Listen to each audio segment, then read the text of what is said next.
안녕하세요. 코인 날려주는 남자입니다. 비트코인과 알트코인은 새벽에 있던 FOMC 이후에 큰 폭의 하락이 있었습니다. 어떤 부분이 비트코인과 알트코인 시장에 영향을 줬고 왜 알트코인이 더 큰 폭의 조정이 있었는지 영상을 통해 다뤄보도록 하겠습니다. 새벽에 FOMC가 있었고 예상대로 금리를 25bp 인하를 했는데 인하를 하면서 단서 조건이 워낙 많다 보니까 이런 부분들이 시장에 반영이 되면서 코인 시장뿐만이 아니고 미국 시장 전체적으로 정말 큰 폭의 하락이 있었습니다. 미국 시장 같은 경우는 2020년도 3월 이후로 가장 큰 낙폭을 보이며 조정이 왔고 나스닥뿐만이 아니고 S&P 500 모든 지수들이 다 좋지 못한 모습을 보였습니다. 보시게 되면 특히 이 러셀 지수가 소형주가 아주 큰 폭의 하락을 한 걸 확인할 수 있고 러셀 지수는 영상을 통해서 몇 번 말씀을 드렸었는데 알트코인과 이 상관관계가 많이 높기 때문에 알트코인에도 큰 폭의 조정이 온 첫 번째 이유라고 보시면 되겠습니다. 자, 그럼 도대체 FOMC 때 무슨 일이 있었고 파월은 도대체 뭔 행동을 한 거길래 이렇게 자산시장 전체적으로 뒤흔들고 큰 폭의 하락을 유발시켰는지 살펴보면 결론부터 말씀을 드리면 일단 금리 인하는 시장에서 예상한 것처럼 96% 이상이 금리 인하를 할 거다 라고 예상한 것처럼 금리 인하를 하긴 했습니다. 수요일날 그러니까 FOMC 금리 인하 발표 직전에 이번에 금리 인하를 안 할 가능성이 있다라고 하면서 조금 시장을 뒤흔들면서 좋지 못한 모습을 유발을 시켰는데 이 부분 같은 경우는 지금까지 파월은 단 한 번도 시장에 위배되는 행동을 하지 않았기 때문에 금리 인하를 할 거다라고 생각을 했었고 근데 여기서 금리 인하를 하는데 시장에서 금리는 안 할 수 있다라고 이야기하는 것들이 미국이 강하고 인플레이션이 걱정이 되고 이런 부분들에 영향을 미치면서 그런 이야기들이 나왔었고 금리 인하를 하면서 너무나 많은 단서 조항을 달았습니다. 일단 기본적으로 파월 같은 경우는 발언이 완벽하게 매파적인 발언을 진행을 했어요. 2025년도에 원래는 4차례 정도 예상되어 있던 금리 인하를 2차례만 할 가능성이 있다. 이렇게 이야기를 했고요. 경제 같은 경우는 경제는 안녕하다. 라고 이야기를 했지만 인플레이션을 건드렸습니다. 인플레이션 부분이 예상이 원래보다 조금 더 위로 올라갈 가능성이 있다라는 것들이 언급이 되면서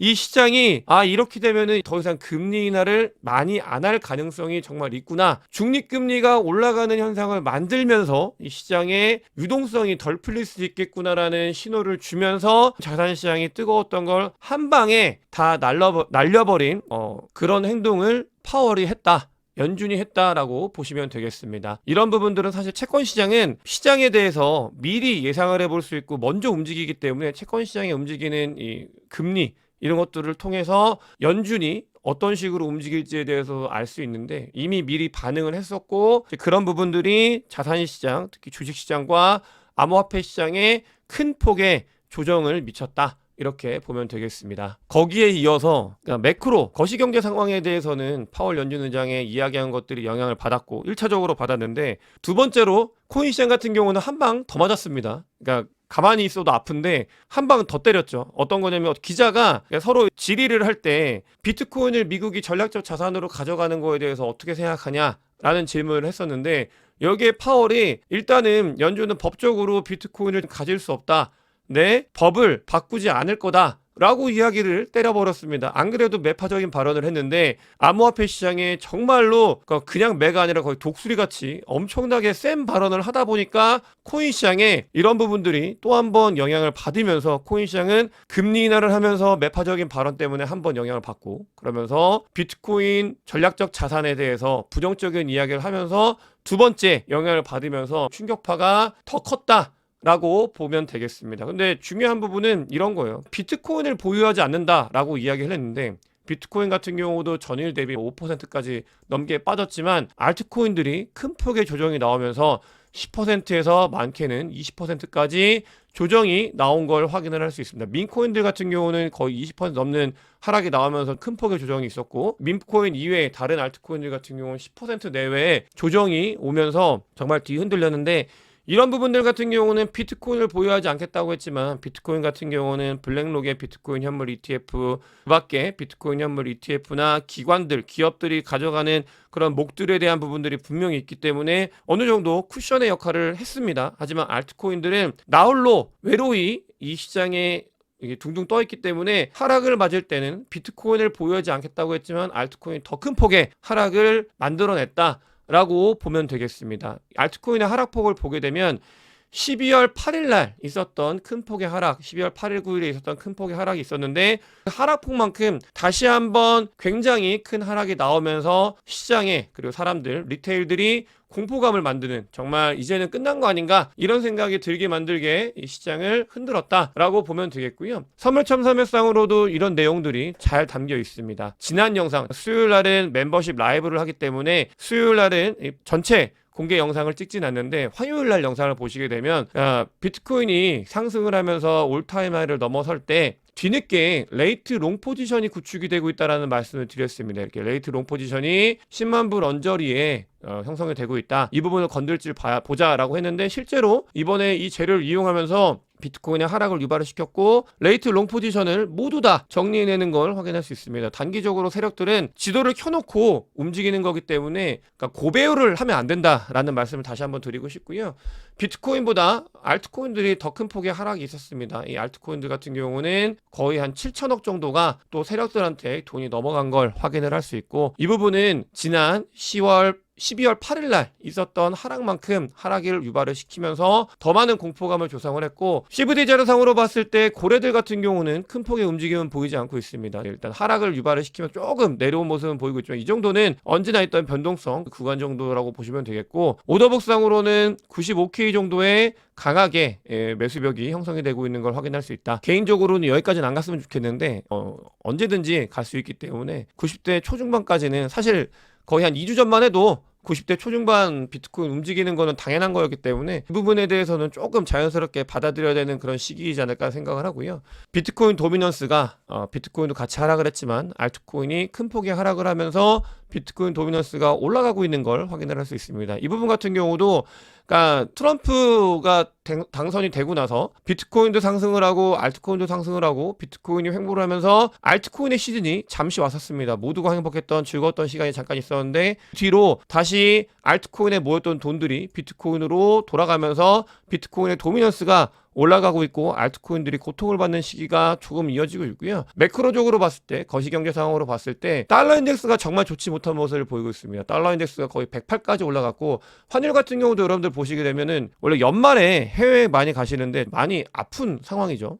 환율이 1450원까지 올라가고 테더 같은 경우는 거의 1490원까지 올라가 있는 상태이기 때문에 그러니까 해외여행을 가기에는 굉장히 부담스러운 환율을 유지하고 있고 이 부분이 달러 인덱스에 반영이 돼서 보여지고 있다. 거시경제 환경이 그렇게 녹록치 않다라는 걸 지표들이 이야기를 하고 있고 알트코인이 아픈 이유 세 번째 이유에 대해서는 아직 투심이 12월 8일 날 이후로 돌아오지 않고 있습니다. 12월 8일 날 청소가 한번 깨끗하게 된 이후에 이 투심이 살아나지 않고 알트코인들이 계속해서 얼어붙어 있는 그런 모습을 보이고 있습니다. 이렇기 때문에 아직 달라붙지 않은 이 투심이 비트코인이 하락을 했을 때 알트코인들이 더 큰 폭의 하락을 유발을 시키는 원인이 되고 있다라고 보시면 되겠고요. 이 부분은 조금 뜨겁게 알트코인이 다시 비트코인 도미넌스가 내려가고 알트코인이 치고 올라오면 정말 내일이라도 당장 내일이라도 모레라도 바뀔 수 있는 이 부분이기 때문에 심리적인 부분은 휙휙 바뀔 수 있다라는 것도 같이 보면 되겠고 미국은 사실 이번 금리 인하 전에 뭔가를 알았던 것 같습니다.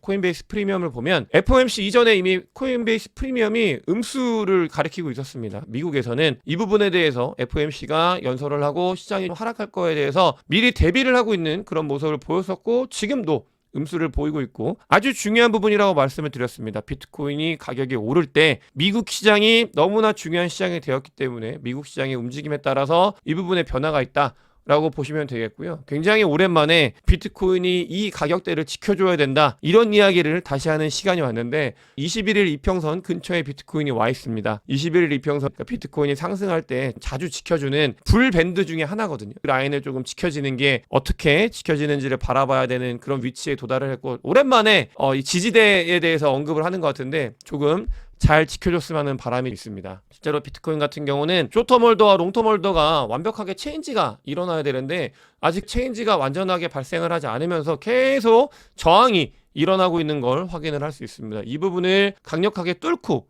넘어가야 진짜 불장으로 가는 단계이기 때문에 숏텀 홀더와 롱텀 홀더의 프라이스 밴드가 빨리 전환이 돼서 뚫는 모습을 봤으면 좋겠고 진짜 불장으로 빨리 갔으면 좋겠습니다. 이번 하락이 있으면서 시카고 선물거래소의 작은 갭 하나 정도는 메꿨다. 하락이 갭을 메꾼다. 그러니까 미신 같은 건데 결국 메꾸게 됐고 이런 부분들 아주 7만 불 때 큰 갭이 있는데 이거는 안 건들고 장이 끝날 때 하락했을 때 메꿨으면 좋겠습니다. 부정적인 이야기가 많고 좋지 못한 이야기가 많은데 여기서 한 가지 볼 수 있는 건 그러니까 좋지 못한데 긍정적인 지표여가지고 이 부분이 어필이 전혀 안 된다라는 거 잘 이해하고 있고 시장이 너무나 공포고 좋지 못한 모습을 보이기 때문에 단기 투자하시는 분들 같은 경우는 어떻게 해야 되나 대응에 대해서 고민을 하실 텐데 중장기 투자하시는 분들 같은 경우는 자리가 어떤 자리냐면 2024년도 올라갈 때 2023년도 말에 그러니까 그때가 있었어요. 장이 확 끌어올랐다가 확 식었던 시기가 있었는데 그러니까 비트코인과 알트코인의 상관계수가 굉장히 떨어져 있던 시기 어딘가와 비슷한 데이터를 최근 시기가 나타내고 있다. 이번에 하락이 유발이 되면서 그런 모습을 보이고 있다. 알트코인을 잘 준비를 하면 그러니까 중장기적인 부분도 있을 수 있겠지만 저는 개인적으로 중장기적인 부분 말고 이 산타랠리에 대해서 아직까지 기대감을 가지고 있는 사람 중에 하나인데 과거 사이클은 그랬습니다. 과거 사이클에 불장이 되기 전 2020년도를 보시면 그다음에 불장이 되기 전 2016년도를 보시면 그러니까 마지막 주, 그러니까 12월 달 전체가 아니고 마지막 주 정도를 보게 되면은 뜨거웠습니다. 마지막 주.